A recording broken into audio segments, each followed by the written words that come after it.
अखिल भारतीय संत समिति ने स्वामी अभिमुक्तेश्वरानंद सरस्वती को औपचारिक रूप से शंकराचार्य मानने से इनकार कर दिया।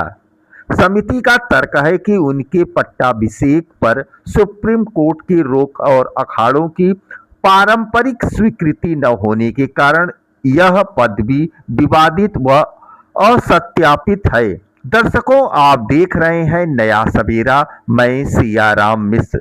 सुप्रीम कोर्ट ने ज्योतिष पीठ के शंकराचार्य के रूप में उनके औपचारिक अभिषेक पर स्थगन आदेश दिया हुआ है। अखिल भारतीय अखाड़ा परिषद और सन्यासी अखाड़ों के अनुसार पारंपरिक प्रक्रिया और संतों की स्वीकृति पूरी नहीं हुई है। माघ मेले के दौरान प्रशासन के साथ हुए टकराव और विभिन्न बयानों के बाद संत समाज के बीच यह मतभेद खुलकर सामने आया है।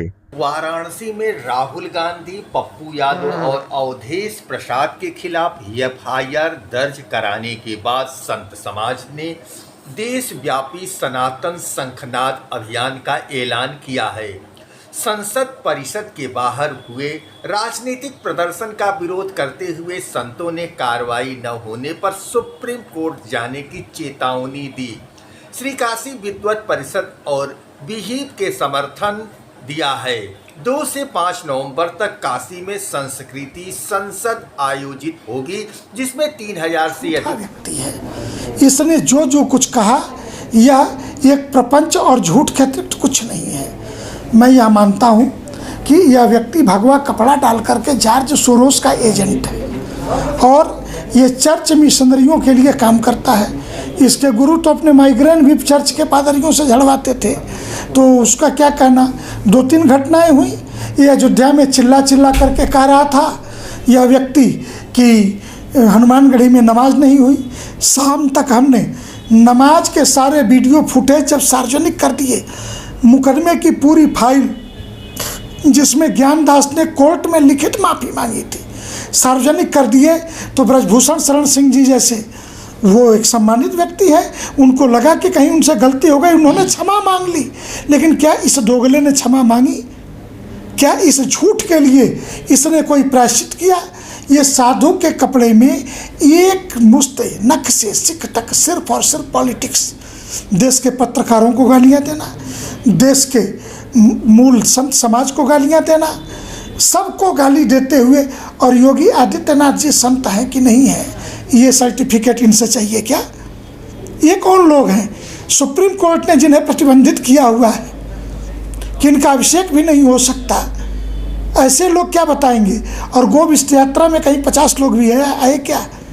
और मैं एक सम्मानित चैनल है, इस देश का पुराना चैनल है, उस पर बरेली की एक खबर देख रहा था मैं, जिस पे कि ये पूछा कि मेरे अभियान से कौन सहमत है, तो वहाँ 150 सिपाही थे, उसमें 4 व्यक्तियों ने हाथ उठाए।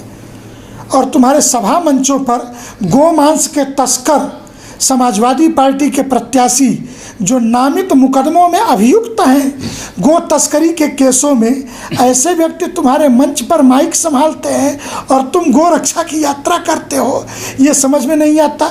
दूसरे की तुम्हारी जुबान तमिलनाडु के प्रकरण में क्यों नहीं खुली कि जिस प्रकरण में तमिलनाडु के हाई कोर्ट ने गो हत्या पर प्रतिबंध लगाया और तमिलनाडु सरकार ने सुप्रीम कोर्ट में अपील की, तुम्हारे स्वयं के मुकदमे में, तुम शब्द मैं इस्तेमाल इसलिए कर रहा हूँ कि अब आपके लिए कोई सम्मानीय शब्द बचा नहीं, कि स्वयं के व्यक्तिगत मुकदमों में भी जिस अभिषेक मनु सिंघवी की सेवा ली है, वही अभिषेक मनु सिंघवी तमिलनाडु सरकार की तरफ से गो हत्या की पैरवी कर रहा था। एक बार भी मना किया।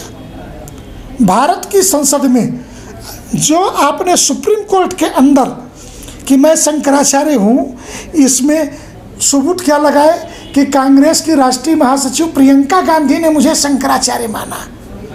तो वही प्रियंका गांधी संसद के परिसर में, भारत की संसद में खड़े होकर के गो वैज्ञानिक, गोमूत्र वैज्ञानिक कह करके भारत के एक महान साइंटिस्ट का मजाक उड़ा रही थी।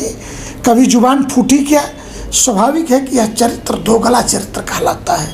और ऐसे चरित्र को जीने वाले को साधु संत की श्रेणी में नहीं रखा जाता। वो तो योगी आदित्यनाथ को संत नहीं मानते हैं और लगातार मंचों से भी अच्छा, इस देश में ढोंगी और पाखंडी है योगी आदित्यनाथ। योगी आदित्यनाथ जी क्या है ये देश जानता है। योगी आदित्यनाथ के एक अपील पर इस देश के हजारों साधु संत खड़े हो जाएंगे, परंतु इनके लात खाने के बाद भी जिस सपा ने पटक करके इसी काशी में पिटवाया, ठीक से लठ बजाए, उसी सपा के उस कुत्ते की तरह व्यवहार किया कि जो 4 लाठी खाने के बाद एक रोटी का टुकड़ा पाने पर दुम हिलाते हुए उसके पास पहुंच जाता है।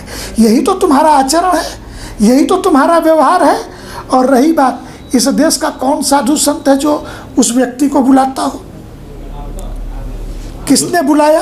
कौन इस देश का प्रतिष्ठित साधु संत है जो इस व्यक्ति के भंडारे में या कहीं मंच शेयर करता हो, कहीं कथा वार्ता में बुलाता हो? संत के प्रतिष्ठा का अर्थ क्या है भाई?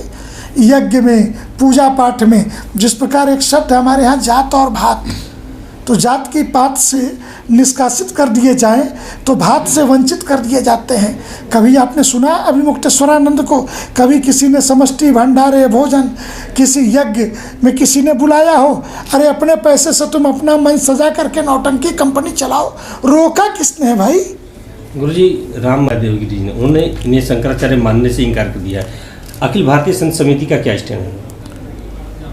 पहली बात कि इस देश के सुप्रीम कोर्ट से ऊपर तो कुछ नहीं है।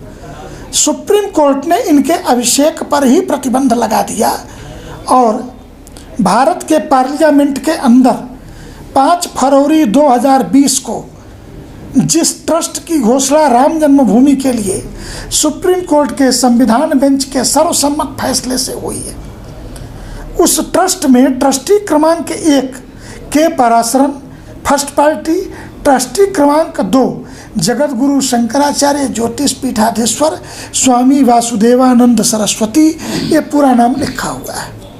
ठीक, ये सुप्रीम कोर्ट के अंदर, और सुप्रीम कोर्ट ने स्वरूपानंद जी के मरने के बाद इनके पर प्रतिबंध लगाया। इतना ही नहीं, 2020 के नवंबर में स्वामी स्वरूपानंद जी ने उत्तराखंड में प्रेस कॉन्फ्रेंस करके हरिद्वार में मीडिया को एक पत्र जारी किया, कहा हमने कोई वसीयत नहीं की है और न किसी को उत्तराधिकारी घोषित किया है।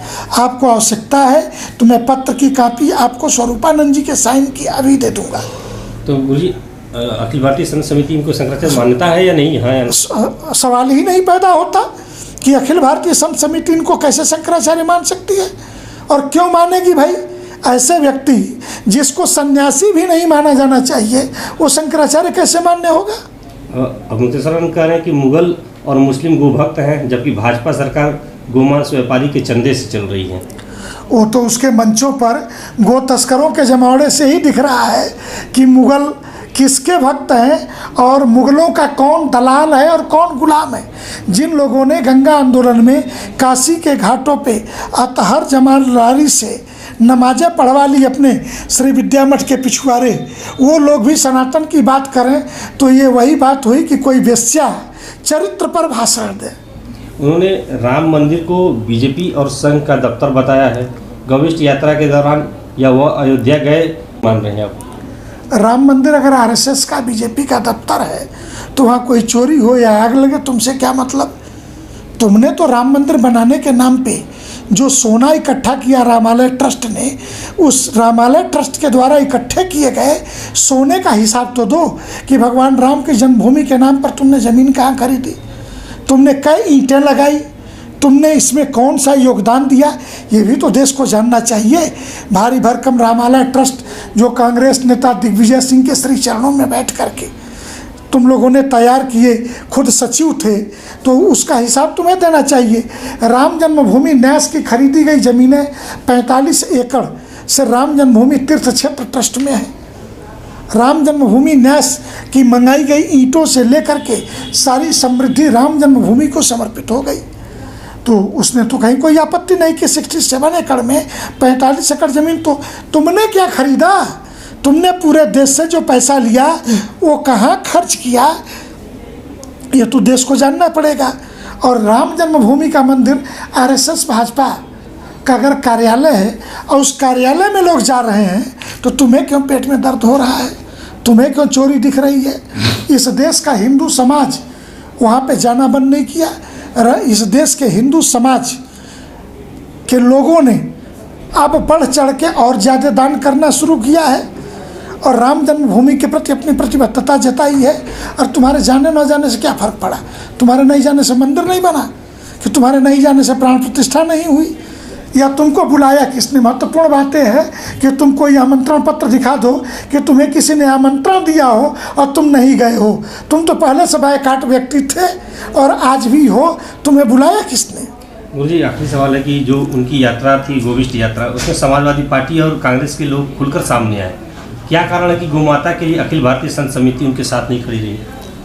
इस देश में गोरक्षा का आंदोलन लंबे समय से धर्म सम्राट करपात्री जी की प्रेरणा से चल रहा है। पूज्य वृंदावन के प्रख्यात संत जगत गुरु राजेंद्र देवाचार्य जी महाराज, जो प्रख्यात कथावाचक हैं, उनके संरक्षण में एक पूरा आंदोलन गौ माता के लिए, गो संरक्षण के लिए चल रहा है।